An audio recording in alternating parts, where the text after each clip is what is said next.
সবাইকে welcome back to my YouTube channel. This is me Anisha.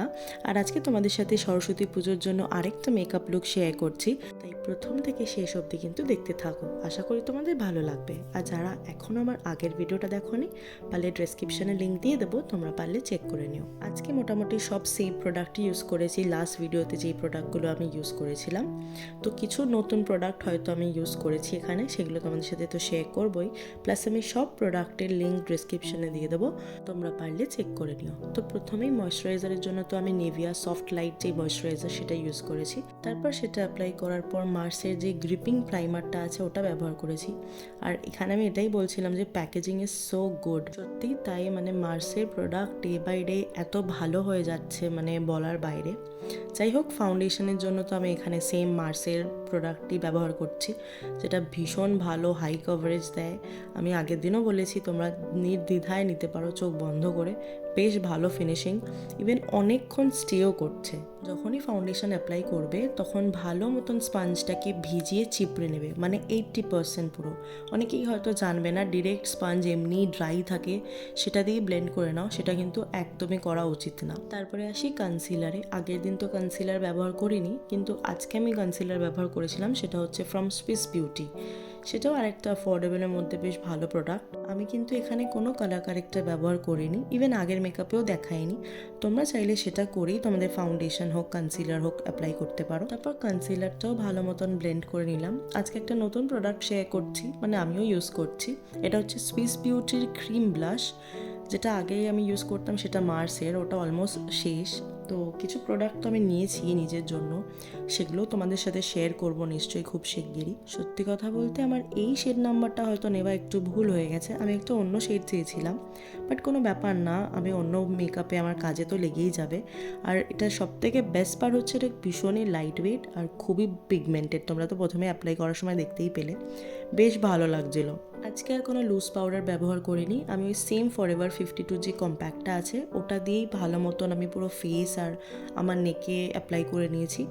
Even আজকে চোখের উপরেও আমি কনসিলার দিইনি, আগের দিনও দিইনি। চোখের উপরে জাস্ট আমি এই পাউডারটা দিয়ে সেট করে নিয়েছিলাম, কারণ অলরেডি আমি যখন ফাউন্ডেশন অ্যাপ্লাই করছিলাম চোখের উপরেও ফাউন্ডেশন অ্যাপ্লাই করেছি। খুব ইচ্ছে ছিল আরও 2-3টে মেকআপ লুক ক্রিয়েট করে তোমাদের সাথে শেয়ার করার, জানি না কতটা পারবো, তবে একটা লুক তো আনার খুব ইচ্ছে আছে।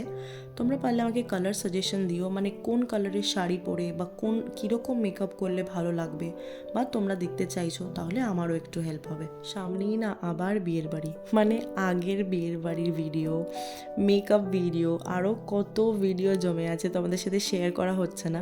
তার মাঝখানে সরস্বতী পুজোর মেকআপ লুক তো শেয়ার করতেই হতো। এনিওয়েজ, এগুলো চলতেই থাকবে। 2000 years later. এবারে আসি আইশ্যাডোতে। আইশ্যাডোর জন্য তো আমি আমার এই ফেভারিট বিউটি গ্লেজের আইশ্যাডো প্যালেটটা ইউজ করছি। এটা হয়তো লিঙ্ক আমি দিতে পারবো কিনা আমি জানি না, তাও চেষ্টা করব।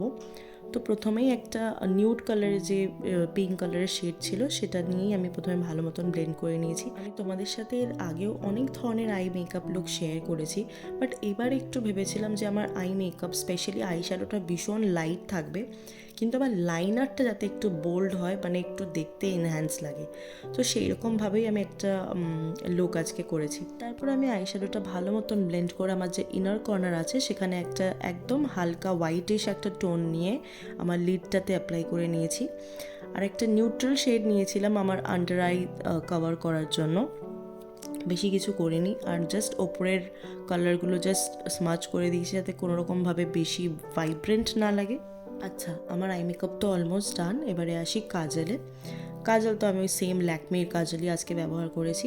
আমার আপার ল্যাশ লাইনেই কিন্তু আজকে কাজল লাগিয়েছি, লোয়ার ল্যাশ লাইনে কিন্তু লাগাইনি, কারণ যেহেতু আমি জাস্ট বোল্ড আইলাইনার পরবো তাই শুধু ওপরে মানে কাজলটা লাগিয়েছিলাম। তারপর কাজলটা অ্যাপ্লাই করে চলে গেছিলাম লাইনারে। আর আজকে লাইনার পরতে গিয়ে ঘাম ছুটে গেছিলো, তাই আমি একটা চোখে প্রথমে পরে নিয়েছিলাম, তারপরে আরেকটা চোখে শুরু করেছি। খুব অসুবিধা হচ্ছিলো কেন জানি না, কিন্তু এটা তো জানি যে যা হয় ভালোর জন্যই। আমি অ্যাকচুয়ালি লাইনারটা মুছেছি 2বার, তারপরে 3বার যখন আমি পরলাম তখন একদম পারফেক্ট উইংড লাইন আমি করতে পেরেছি। আর এই একটাই লাইন যেটা আমি সব সময় পারফেক্ট আমার দরকার।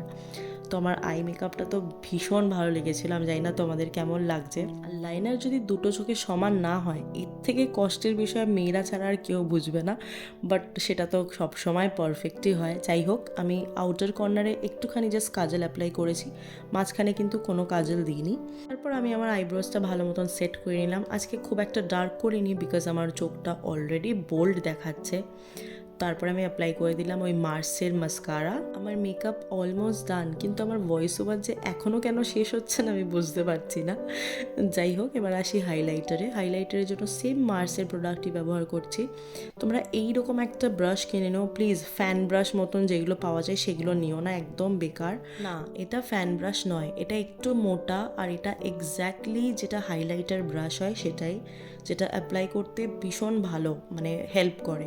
ফ্যান ব্রাশ যেগুলো হয় একদম ফিনফিনে, একদম পাতলা আর একদম ছড়িয়ে থাকে, সেটা এটা নয়, এটা কিন্তু ডিফারেন্ট। আর এটা বেলির ব্রাশ, মানে আমি সব বেলির ব্রাশ ইউজ করি, আর হয়তো স্পেস বিউটির কিছু ব্রাশ আছে যেগুলো বেশ ভালো। তোমরা যে কোনো ব্রাশ নিয়ে তোমরা প্র্যাকটিস করতে পারো। হাইলাইটারও কিন্তু ঠিক কীভাবে অ্যাপ্লাই করতে হয় বা কোথায় কোথায় অ্যাপ্লাই করতে হয় সেটাও কিন্তু ইম্পর্ট্যান্ট। তোমরা তো দেখতেই পেলে, তো তোমরা কিন্তু সেই রকমভাবেই প্র্যাকটিস করো। এবারে আসি লিপস্টিকে। আজকে লিপস্টিকের জন্য আমি ব্যবহার করছি সেম মার্সের যে লিপ লাইনার ফার্স্টে, সেটাই আমি ভালো মতন ড্র করে নিয়েছিলাম।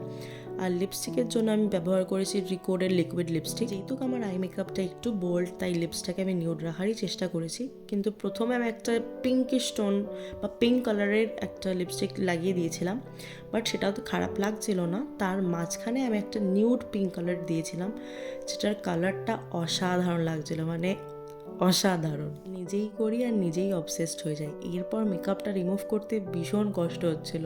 ঠিক এই রকম রিয়াকশান হচ্ছে আমার বারবার এটা ভেবেই, যে এত সুন্দর একটা বেস হয়েছিল, এত ফ্ললেস একটা মেকআপ হয়েছিল, বলার বাইরে। লাইনারটা দুবার আমাকে পড়তে হয়েছে চেঞ্জ করে, বাট সত্যিই ভাল লাগছিল। তারপর আমি পিএসির ফিক্সার অ্যাপ্লাই করে আজকে মেকআপটা এখানেই শেষ করছি। আচ্ছা, এবারে আসি শাড়ি আর জুয়েলারি। শাড়ি আর ব্লাউজটা তো আমি গড়িয়াহাট থেকে কিনেছি, আর জুয়েলারিগুলো ওই যে আমাদের মিশো আছে, হ্যাঁ জুয়েলারিগুলো তো মিশো থেকে নিয়েছি। হাতেরটা তো তোমাদের সাথে অলরেডি আমি জুয়েলারি হলে শেয়ার করেছি, যদি না দেখে থাকো আমি নিচে ডেসক্রিপশনে দিয়ে দেবো, তোমরা চেক করে নিও। আর এই জুয়েলারি মানে নেক পিসটা আমি নতুন নিয়েছি, যেটা ভীষণই ভালো, আমি এরকমই একটা বড়োর মধ্যেই চাইছিলাম। So yeah, this is my final look. অবশ্যই জানিও কেমন লাগলো, আর যদি ভালো লেগে থাকে লাইক করো, কমেন্ট করো, শেয়ার করো, আর চ্যানেলটাকে সাবস্ক্রাইব করে বেল বাটনকে হিট করে দিও, যাতে আমি যখনই ভিডিও দিই তোমরা আগে নোটিফিকেশন পাও। বাই, দেখা হচ্ছে নেক্সট ভিডিওতে।